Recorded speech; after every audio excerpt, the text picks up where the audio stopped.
I'm going to start the next chapter, sequence and induction and recursion.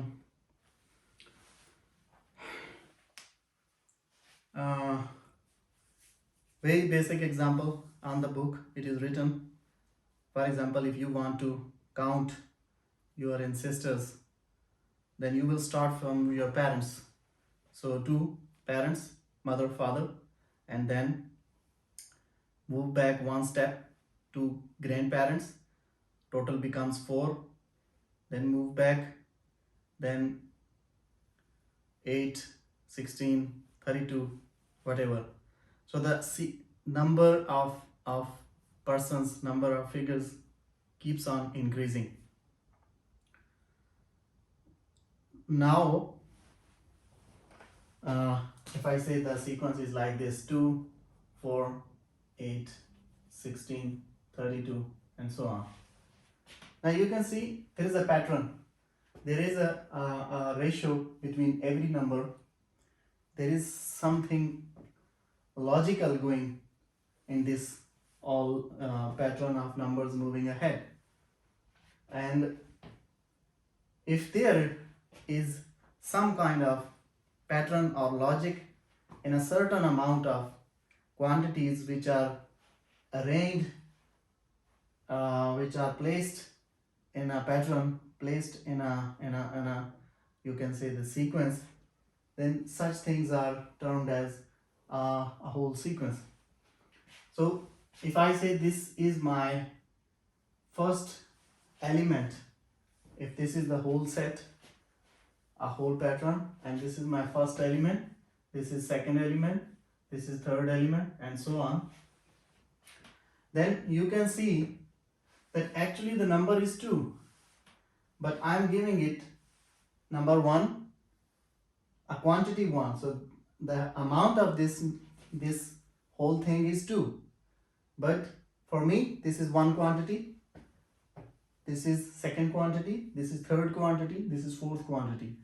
So the subscript which you will use will actually show the position of that quantity, whether it is at the second place, third place, fourth place. So it will, the subscript is used, it is used to show the position of that number.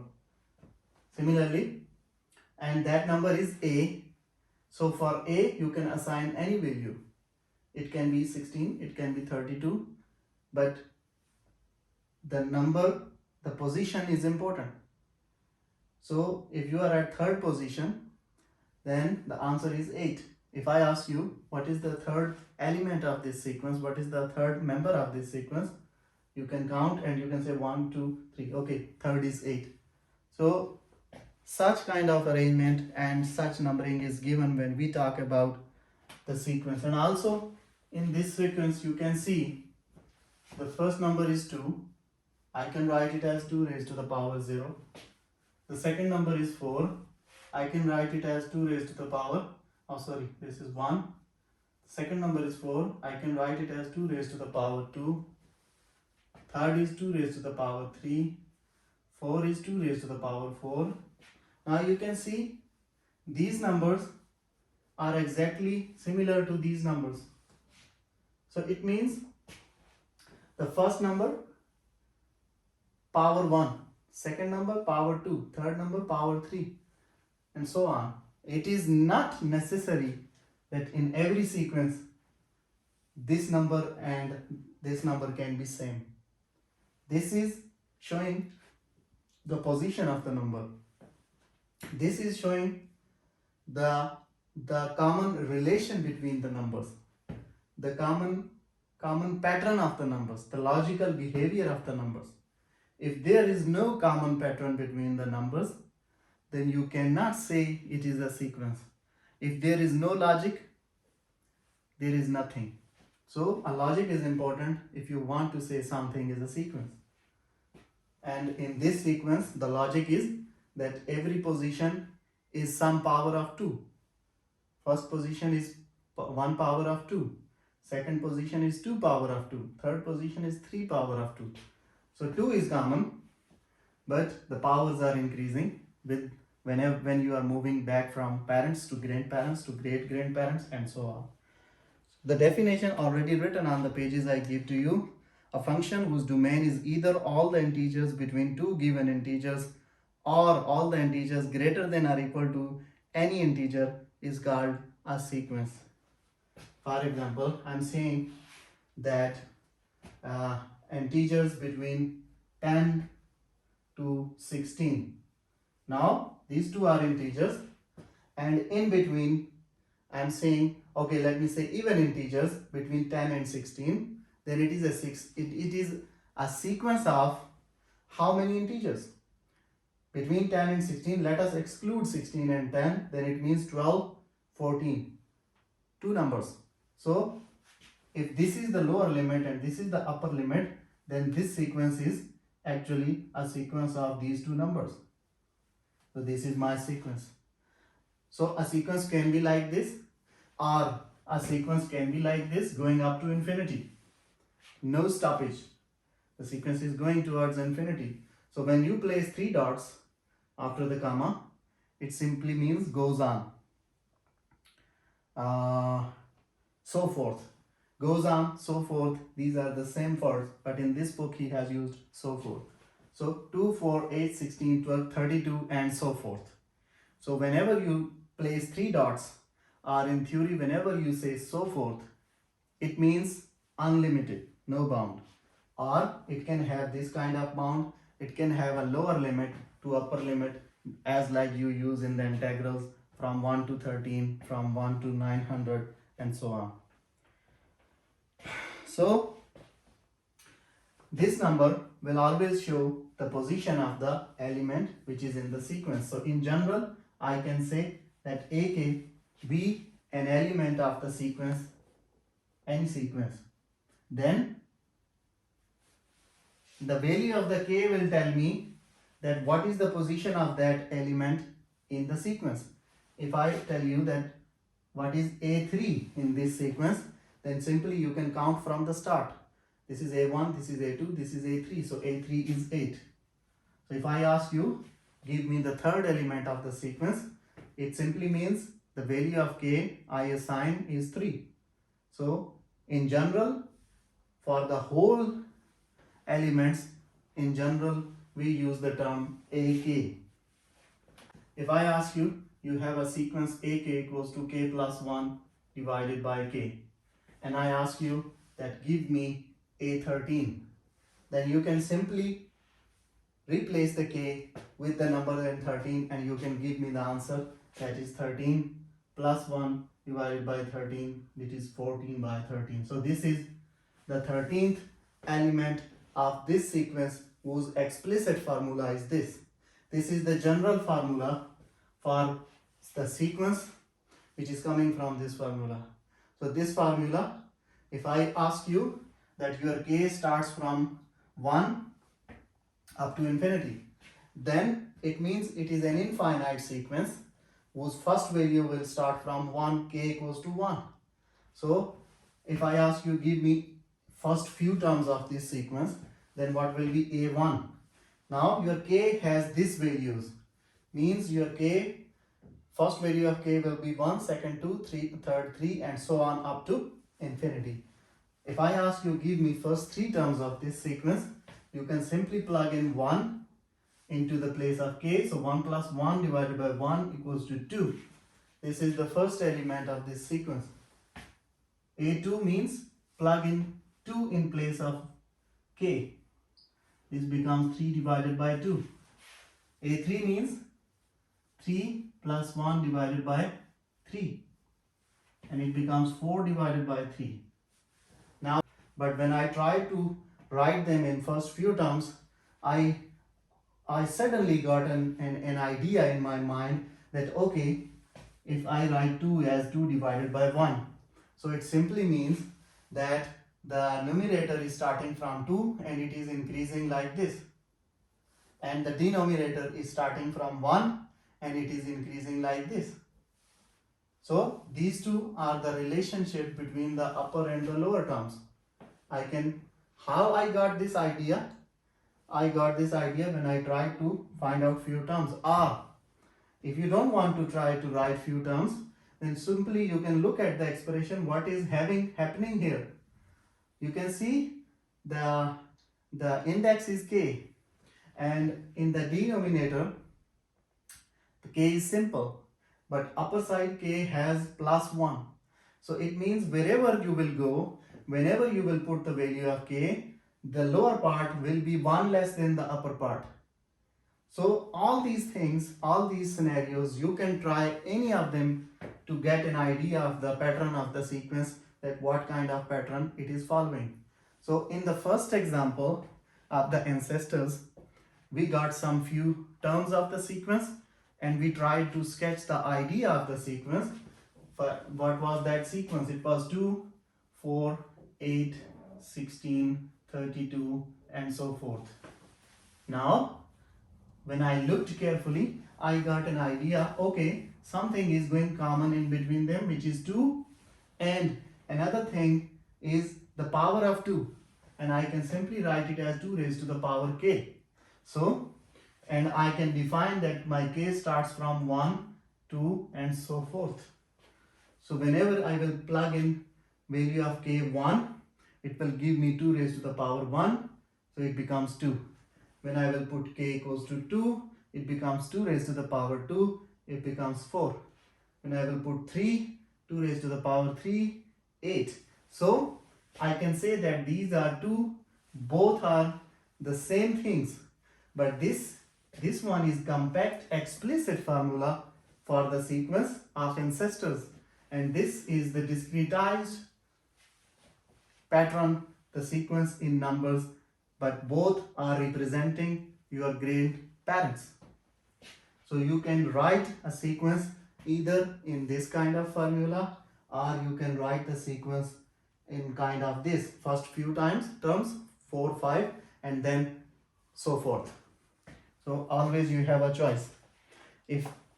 But the important thing is that if I give you this formula, you can write the terms.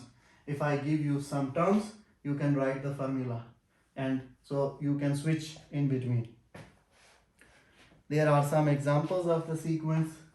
For example, there is another sequence, very interesting sequence, and it is written as ak equals to -1 raised to the power k.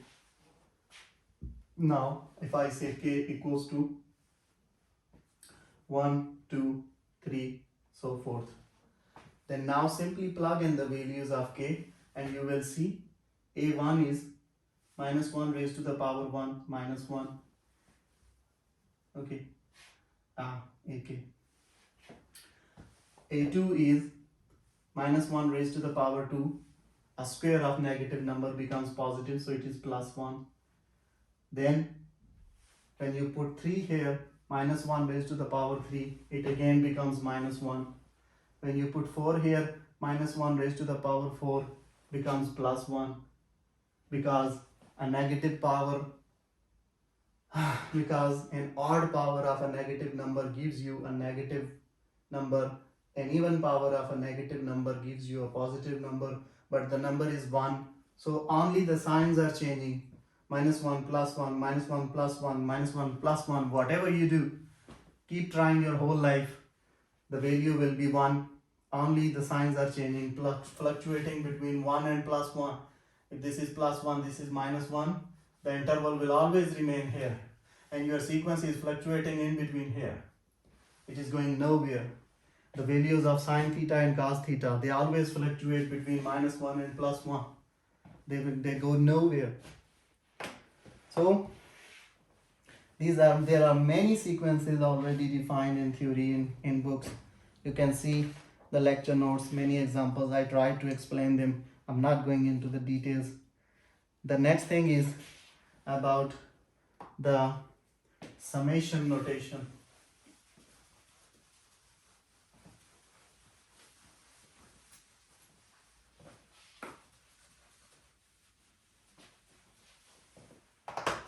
A summation notation is, if I have the same, go back to the same ancestor sequence 2, 4, 8, 16 and 32. And let's stop here. Okay, I'm not going any further. And I want you to tell me that if all these peoples were alive, then how many peoples would have been, excluding me, forget about me, I'm talking only about the parents, great parents, great grandparents, great great great parents, and so on. Now, if I ask you that tell me, if they all are alive, then how many people would have been living in a house?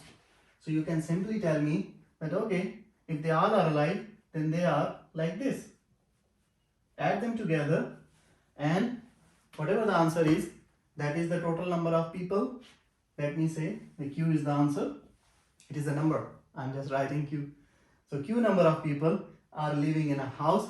Then this is actually the sum of this whole sequence, which was I defined as this sequence as a raised to the power k. So the sum of whole sequence up to how many terms? I started from the term 1. So I will write it here by k starts from 1. And I stopped here. 1, 2, 3, 4, 5th. On the 5th term, I stopped. So I will tell on the summation, this sign is used for the summation. And on the bottom, you write the lower limit, just like integral. Integral, if you go back to the advanced mathematics, you have proved a relation in which you say something like integral f of x dx equals to the summation of f of x dx. Did you do that? Have you done that? That's our answer. Yes, there was a formula. So both these things are actually doing the same kind of working. You are discretizing the whole domain, and now you are adding them together up to a certain limit. So you started from the first term, k is 1. Don't go to the value. The value is 2, but the position is 1. So I'm talking here on these positions, you are talking about the position of the element. So you started from the first position of the element and you finished at the 5th position of the element. So you will say k starts from 1 to 5. Okay, or you can say k equals to 1, k equals to 5. But good is that k starts from 1 to 5. Whatever you write, that's okay. The only thing is that you should be clear what are your limits. So always keep the limits. If you will not keep the limit, like the Indian cricket team, you will destroy yourself. So here, in limit on the summation is important. Similarly, the limit on integral is important. If there is no limit, then you say this is an indefinite integral. If there is no limit on summation, it means you are not stopping here. You are going through up to infinity. So it is not necessary, one important thing, that you must start from position 1. No, it is not necessary. You can simply say, okay, start from k equals to 3 and go to 5. What does this mean? It means you will only consider a raised to the power 3 plus a raised to the power 4 plus a raised to the power 5. What you did? You actually skipped the first and second position. So you said, I don't care about my parents and great parents. I only talk about the great grandparents and so on. So if you are only talking about, then this summation will have a different answer because it is only having the final 3 terms. It is not having the first 2 terms. So your limit is important. If you do not fix a correct limit, your answer cannot be correct. And in general, if you want to write the same thing in general, then you will write it as like summation for the notation summation. If you have 2 integers mn and such that m is less than or equal to n, I will tell you why m is less than or equal to n, then summation k equals to m and goes up to n a k for the sequence, and this is the position of the sequence, the subscript. And when we were talking about the ancestor sequence, This was used for the explicit formula of the sequence. This k was used for the explicit formula, the power of 2. But when you are talking about general sequence, then you will write the subscript, which is telling the position of the element in the pattern of the sequence. Now, you already defined me that you have a sequence AK, a kth term of A. So you don't know which term. You have k terms of a sequence and it is known as AK, and you want to sum the sum part of this sequence in between the numbers m and n. You are trying to sum, you are not trying to sum all the sequence. You are trying to sum the part of the sequence which is in between m and n. And m is the lower limit, n is the upper limit. That is why you write it here. M is less than or equal to n. Means less than or equal to y less than or y not less than n. Why not m? Y equals to n? Because you can sum up a sequence k from 1 to 1 AK. Go back to the ancestor sequence AK.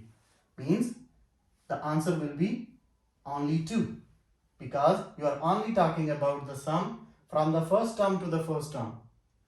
Similar is the case when you talk about the integrals 2 to 2 f of x dx, and your answer will be 0. Because what is integral? Integral is actually area under the curve. And you are telling me that your starting point was 2 and your ending point was also 2. Which you didn't move. You didn't cover any area. That's why whenever the lower and upper limits in an integral are equal, the answer is 0. Because you didn't move. If you move, if you go from 2 to 5, then of course you traveled something, then this area has some value. But when you are telling me the lower and upper limits are same, it means you are always standing at this point. I'm generally saying that when the limits are same, then the summation simply means that one point which is the value of k. But here I'm saying that I will start from the number m and I will finish at the number n. I don't care the terms of this sequence after the n, and I don't care the terms of this sequence before n. I will only sum the sequence terms which are in between these numbers. So the sequence term will be what? Starting from m, it will be, the first term will be am plus, always remember this is summation. When the sequence was alone, you were happy to write a1 comma a2 comma a3. So there was no summation, no subtraction between them. But now with that sequence you have added something which is called summation. So now actually you are summing up the terms of the sequence between these two limits. First number, the starting point is m. So mth term of the sequence is my first number to be added into the whole, plus what will be the next term? M plus 1. What will be the next term? M plus 2. I know, because we are talking about the integers. I already said that if I have m and integers, so I cannot add m plus 0.5. No, I will simply add, because my next number will also be integer. So an integer after m is of course m plus 1. I already studied this in number theory. Then the integer after m plus 1 is m plus 2. And so on, going up to, but not up to infinity. I will stop somewhere, and that somewhere is the upper limit, and that is an. So I only consider these terms, but actually maybe my sequence was here, going here and also going here, but I don't care about these terms. I only care about these terms, and I will add them together, and that is my answer for these limits. In the ancestor theorem, ancestor sequence, I skipped the first two terms and I added the last three terms. That was my answer, because in the ancestor sequence, I said that my k starts from 3 and goes to 5 AK, and it gave me an answer which was whatever was q. So now important thing, one important thing which people mostly mix up together, that is the difference. If you have a sequence 2, 4, 8 and so forth, then if I ask you to give me A2, then it simply means just pick up the terms at second place and give it to me. This is for the case when we are talking about the sequence, but in case of the summation, if I ask you to give me A2, then it is not the second term. It means the sum of the terms 1 and 2. So there is a difference. In the sequence, A2 has the answer, the second term. But in the summation, A2 means the sum of two terms, first two terms. A3 means the sum of first three terms. Okay, for example, we have a question. Let me show you. If I ask you, okay, let's go to the his.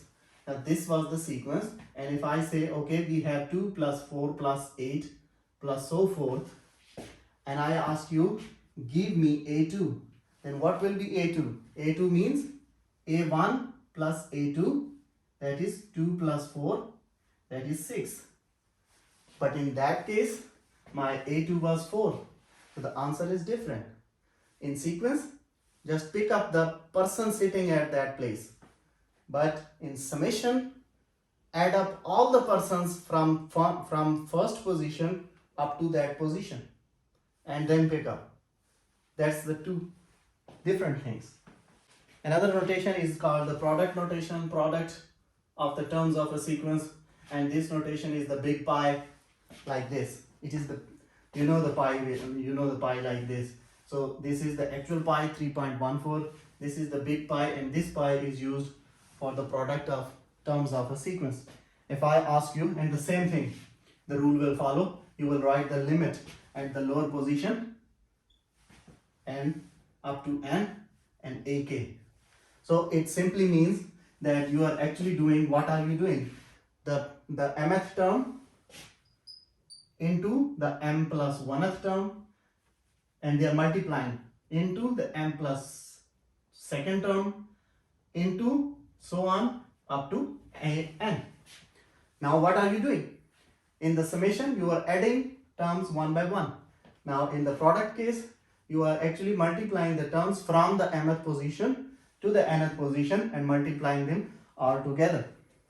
If I ask you that give me product of k from 2 to 4, if this is the sequence k, I say my sequence is k and give me the product of the terms from 2 to 4, then it simply means the first term should be, place the value of k into this term, that is 2, the second 3, and the last one is 4, that is 2.3.4. There is no 1 because my k started from 2, so the answer will be 24. But if I have summation k from 2 to 4 for the same sequence, then it will be 2 plus 3 plus 4, and the answer will be 9. And if I don't have anything for the k from 2 to 4, it is simply 2, 3, 4. So these are the three different things. When you have a sequence, it will be like this. When you have a sum of a sequence, it will be like this. When you have a product of a sequence, it will be like this. There is a theorem mentioned on the PDF, and the theorem is very simple. If you have two sequences and you want to sum them, they are like summation ak plus summation, don't forget the limits, I'm not going to write them here, bk. Now this is a sequence and this is a sequence, and I'm saying the sum of this sequence from, okay, let me write the limits, k from m to n, and the sum of this sequence k from m to n. The limit is same, but the sequences are different. Maybe, for example, bk is something like k plus 1 over 3, and ak is a sequence something like ak is equal to k minus 1 over 3. Now ak is a different sequence. When you will put the values of k, it will give you different answers. And bk is a different sequence because it will give you different answers. Now I'm saying that I have two sequences and I want to have summation of both these sequences, and then I want to add both the summations together. First I find the summation of ak for these limits, then I find the summation of bk for this limit, and then I want to sum both the answers. Then if you do it separately like this, the answer, whatever you get the answer, it will be same if you do it all together, summation k from m to n, ak plus bk.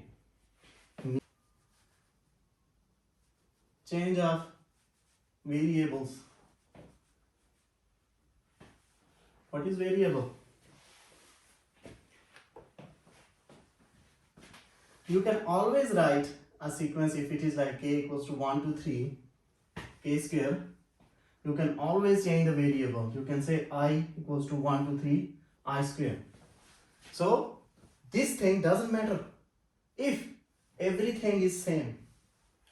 If this limit, lower limit, upper limit, this lower limit, upper limit is same, and the function is same. Well, here it is the taking the product of the variable. The function is take the product, take the square of the variable. So if the function, if the lower limit, if the upper limits are same, you can always write the variable of your choice. There is a sequence.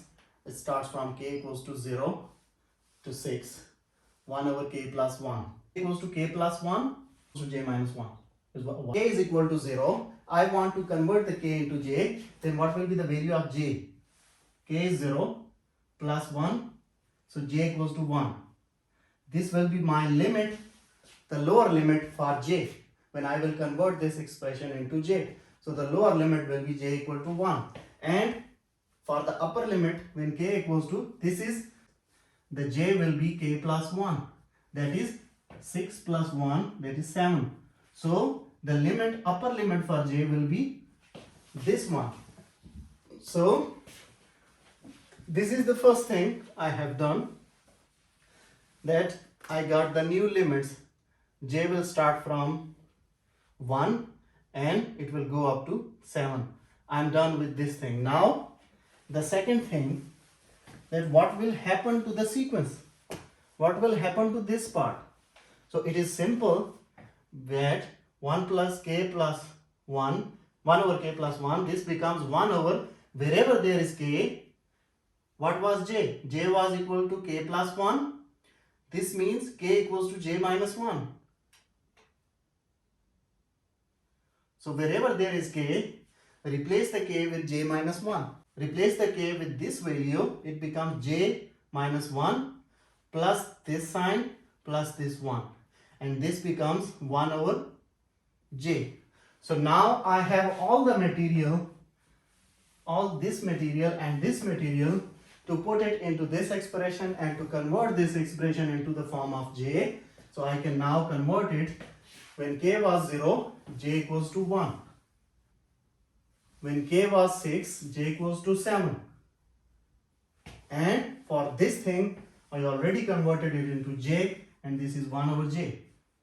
So when the limits are changing, your expressions will change. You already, maybe you know them. The first thing is factorial.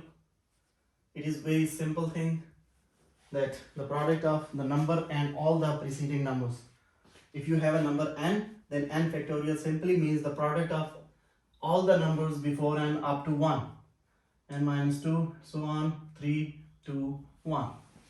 So if n is 13, then 13 factorial simply means the product of 13 and all the numbers preceding it up to 3, 2, 1. So just multiply them together and that is your n factorial. This is just a symbol for convenience, used for convenience, and there is a general rule. You can try to figure out why this happens. 0 factorial is always equal to 1. You can try to show me that why this happens. Very simple 8th grade proof. Then another thing is n choose r. This is another relation with a formula which is written as if n and r, these two, always keep in mind that we are talking about the integers. We are not talking about the decimal numbers. So if you have two integers n and r, and the relationship between r and n is this, then the n choose r is written as this, and this is equals to n factorial divided by r factorial into n minus r whole factorial. This is the formula for finding n choose r. If I ask you to find me n plus 1 choose n, then how will you solve it? So the answer for this using this formula is very simple. This is the upper term which is called n, and this is the lower term which is called r. Using that formula, what is n? N equals to n plus 1 whole factorial divided by what is r? R is n factorial. What is n minus r? N is n plus 1 minus from formula r is n.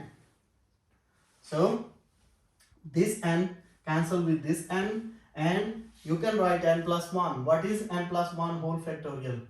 This is actually equals to n plus 1 into n minus 1 and so on up to 3.2.1.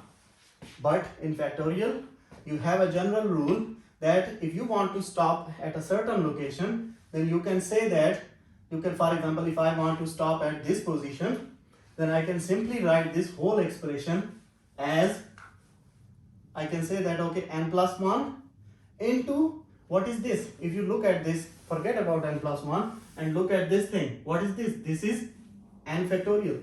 So I can say that n plus 1 separately into this thing which is n factorial.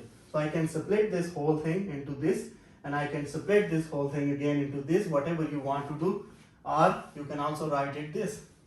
I want to split it like this because I want to cancel this term.